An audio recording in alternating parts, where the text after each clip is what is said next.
പ്രിയപ്പെട്ടവരെ, നമ്മുടെ ഒരു ശ്രദ്ധക്കുറവ് ജീവനെ പറിച്ചെടുക്കാം.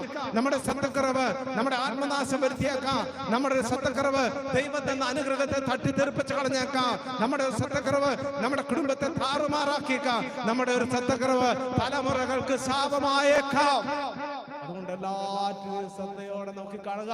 കുടുംബജീവിതത്തെ ശ്രദ്ധയോടെ നോക്കി കാണുക.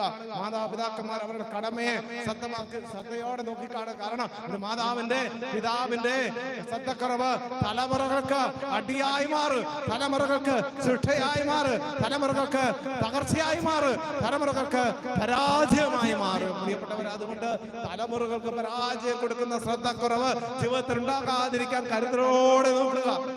തലമുറകൾക്ക് പ്രയാസമായി എന്ന പ്രശ്നങ്ങൾ നമ്മുടെ ജീവിതത്തിലൂടെ വരാതിരിക്കാൻ ശ്രദ്ധയോടെ ജീവിക്കുക. ഏതൊരു വ്യക്തിയോട് ദൈവം ആവശ്യപ്പെടുന്നത് നിന്റെ ജീവിതം നീ ശ്രദ്ധയോടെ കൊണ്ടുപോകുക. ബന്ധങ്ങൾ ശ്രദ്ധ